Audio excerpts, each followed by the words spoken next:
Hello दोस्तों, स्वागत है आपका हमारे यूट्यूब चैनल पर। जैसा आपने टाइटल और थंबनेल में देख लिया है कि कुछ इस तरीके से अगर आप अपना चाहते हैं कि आपके घर में कंस्ट्रक्शन फेलियर ना हो, कुछ इस तरीके से क्रैक्स ना आए, आपका घर लंबे समय तक चले, आपका छत जो है वो लंबे समय तक चले और आप अपने छत को मजबूत से मजबूत बनवाना चाहते हैं, तो कुछ मिस्टेक देखिए क्या होता है कि छत ढलाई करते समय या फिर कुछ मिस्टेक जो है सरिया बांधते समय कर दी जाती है। तो आप वीडियो को इन तक जरूर देखिएगा। इसमें आपको हम बताएंगे कि स्लैब स्टील बाइंडिंग मिस्टेक यानी स्लैब में सरिया बांधते समय क्या मिस्टेक करी जाती है, छत में सरिया कैसे बांधें, छत के बीम में सरिया कैसे बांधें, इसका सही तरीका क्या है, हम आपको पूरा इस वीडियो में कंप्लीट बताएंगे। तो वीडियो को इन तक जरूर देखिएगा, वीडियो में लास्ट तक बने रहिएगा। सबसे पहले हम बात करेंगे बीम के बारे में। देखिए, जैसा आपको बीम में आपको वीडियो की हेल्प से दिखा रहा हूं कि एक बीम स्टार्टिंग से एंड तक चलता हुआ आ रहा है और जब बीम एंड में आ गया है तो यहां पर बीम का सरिया किस तरीके से काटा गया है। आप देख सकते हैं कि बीम के सरिये में कोई भी डेवलपमेंट लेंथ प्रोवाइड नहीं किया गया है, जबकि बीम के सरिये में आपको डेवलपमेंट लेंथ जैसा आपको इमेज में दिखाया जा रहा है कुछ इस तरीके से प्रोवाइड करना है। ऊपर से भी लेकर आना है और नीचे का सरिया ऊपर लेकर के जाना है, यानी जो ऊपर का सरिया आ रहा है उसको नीचे की तरफ बैंड कर देंगे और जो नीचे से सरिया आ रहा है उसको ऊपर की तरफ से बैंड कर देंगे। तो आपका बीम में अगर आप डेवलपमेंट लेंथ प्रोवाइड करते हैं तो आपका बीम का सरिया में एक अलग पकड़ और एक मजबूती आ जाती है, जिसकी वजह से आपका स्लैब फेल नहीं होगा, कॉलम के पास क्रैक नहीं आएंगे। जैसा आपने स्टार्टिंग में देखा था कि एक कॉलम के पास जो है क्रैक आ गया था, वो क्रैक आपको देखने को नहीं मिलेगा। वो क्यों होता है? क्योंकि हम सरिया बांधते नहीं है, बाद में थोड़ा भी डिफ्लेक्शन आता है तो हमारा सरिया खिंच जाता है। लेकिन अगर आप इस तरीके से डेवलपमेंट लेंथ प्रोवाइड कर देंगे, एल कर देंगे लास्ट में, और उस एल को अच्छे से टाई कर देंगे, तो फिर ये प्रॉब्लम आपको देखने को नहीं मिलेगी। दूसरा, जब भी बीम बांधा जाता है तो उसमें सबसे बड़ी मिस्टेक करी जाती है कि उसमें जो हम स्टीरअप यूज करते हैं। स्टीरअप कैसा आपको यूज करना है? बहुत सारे साइटों पर देखा जाता है लोग 6 mm का स्टीरअप यूज कर देते हैं, जिसमें कोई रिप्स भी नहीं होता है और वो 90 डिग्री पे उसका जो है एल मुड़ा होता है। तो ये आपको नहीं यूज करना है। ना ही आपको 6 mm से पतला या 6 mm का सरिया यूज करना है रिंग या स्टीरअप के लिए। वो प्लेन नहीं होना चाहिए, उसमें धारी रिप्स बने होने चाहिए और वो 90 डिग्री का नहीं होना चाहिए। सही तरीका क्या है? कम से कम 8 mm का सरिया, 8 mm का सरिया नहीं, 2.5 सूत का सरिया आपको स्टीरअप में यूज करना है। देखिए, स्टीरअप का काम क्या है? जो हमारे सरिया है उस सरिये को बांध के रखना कि जब लोड आए तो हमारा सरिया बाहर की तरफ फैलेना, यही हमारा उसका रोल होता है। पर आप लोग क्या करते हैं? 6 mm का सरिया यूज कर देते हैं। तो 6 mm का नहीं यूज करना है, आपको 8 mm का सरिया यूज करना है। उसके बाद सरिये में रिप्स यानी ये धारी बनी होनी चाहिए। धारी बनी होती है तो ये धारी होती है, ये एक रफनेस लेकर आती है और ये कंक्रीट में बॉन्ड अच्छा बना पाती है।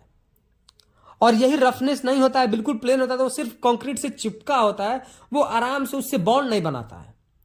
तो आपको क्या करना है कि रिप्स यानी धारी वाली सरिया खरीदनी है। उसके बाद जो आजकल के सरिये बनते हैं, जो रिंग बनते हैं, वो 90 डिग्री पे इनका ज्वाइंट होता है। जैसा आपको इमेज की हेल्प से दिखाया जा रहा है, 135 डिग्री पे बैंड होने चाहिए और ये कुछ 1.5 से 2 इंच का हुक्स निकला होना चाहिए। ये हुक्स बहुत इंपॉर्टेंट है। ये हुक्स, पहली बात तो एक पूरा सरिया उसमें अच्छे से फंस जाता है, तो उसको वो खींचने से वो रिप्स खुलता नहीं है। सपोज करिए कि 2 ऐसे अगर निकले हुए हैं और उनके बीच में एक सरिया हो तो सरिया दोनों को नॉक बना देता है और वो लोड आने पर उसको फैलने नहीं देता है और वो एक्स्ट्रा कंक्रीट में घुसा होता है, तो फिर उसमें स्ट्रेंथ भी ज्यादा आती है। अगला मिस्टेक बीम का ही हम आपको बताएंगे, लैपिंग का। बीम में भी लोग को लैप देना होता है, यानी सरिया आपका 13 मीटर का ही आता है, 12 मीटर का ही आता है, यानी 39 फीट का आता है। तो फिर अगर आपको लंबा सरिया लेके जाना है तो कैसे करेंगे? हम एक सरिये को दूसरे पर लैप करके सरिये की लेंथ को बढ़ाते हैं, यानी सरिये को जोड़ करके बढ़ा देते हैं। तो कैसे लैप देना है? बहुत सारे लोग कॉलम पे लैप दे देते हैं या बीच में लैप दे देते हैं। तो सही तरीका क्या है समझिए। जो ऊपर का हमारा सरिया है, बीम में 2 सरिये लगे हैं, 2 ऊपर 2 नीचे, यानी 2 हिस्से में डिवाइड करिए, ऊपर का सरिया और नीचे का सरिया। पहले हम बात करेंगे टॉप का सरिया। टॉप के सरिये का अगर ओवरलैप करना है, आपको लैपिंग देना है, तो आप सेंटर में दीजिए बीम के। मान लीजिए 10 फुट का आपका जो है बीम है, तो आप 5 फीट के सेंटर पे आकर के आप एक दूसरे को ओवरलैप कर सकते हैं। लेकिन बॉटम में आपको ऐसा नहीं करना होता है। बॉटम में आपको क्या करना है? पहले इस बीम को 4 हिस्सों में डिवाइड कर दीजिए। यानी कि 2.5 फीट के 4 हिस्से हो गए।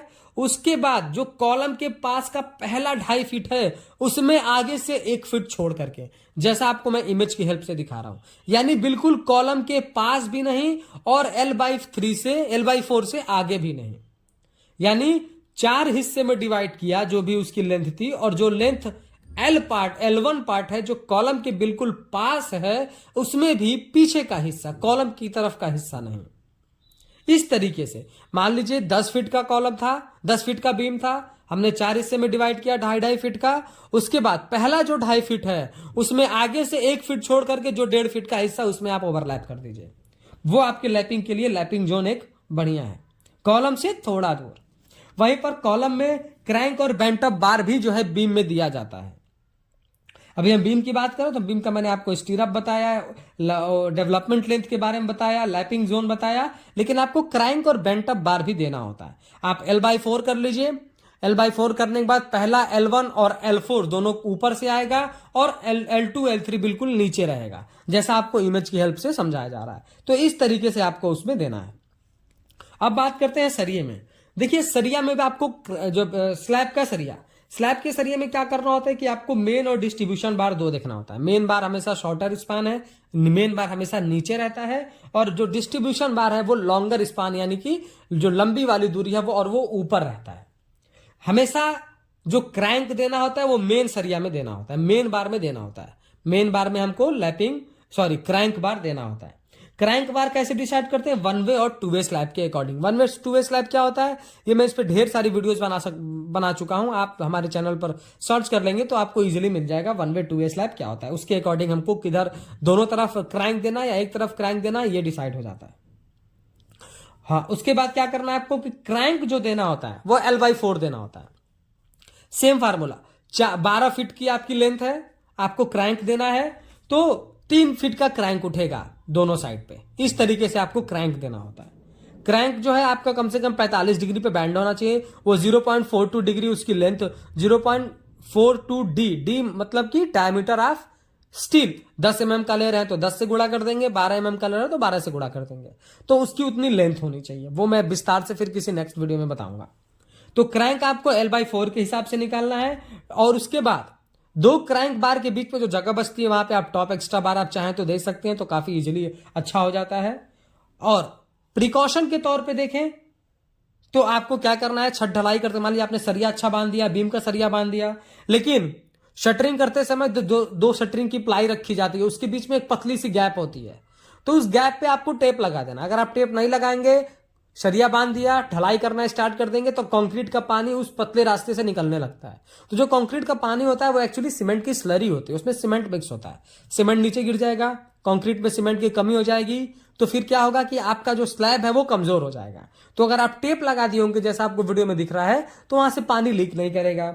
उसके बाद शटरिंग जब हो जाए तो सरिया बांधने से पहले आप शटरिंग ऑयल लगा देंगे, तो शटरिंग को निकालना आसान हो जाता है।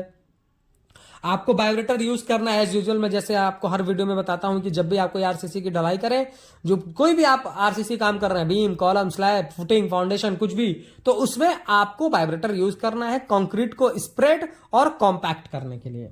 और उसके बाद कवर ब्लॉक। कवर ब्लॉक बहुत इंपॉर्टेंट है। स्लैब में आपको 20 mm का कवर ब्लॉक यूज करना चाहिए, 20 से 25 mm का, और बीम में भी आपको कवर ब्लॉक हर हाल में यूज करना चाहिए, चाहे कॉलम हो। कवर ब्लॉक के मैंने ढेर सारे वीडियोस ऑलरेडी बना रखे हैं, तो इस पे ज्यादा बोलना मैं समझ रहा हूं कि टाइम वेस्ट ही होगा। आप उस वीडियो को नेक्स्ट टाइम कभी भी देख सकते हैं, उसका लिंक मैं डिस्क्रिप्शन में भी दे दूंगा।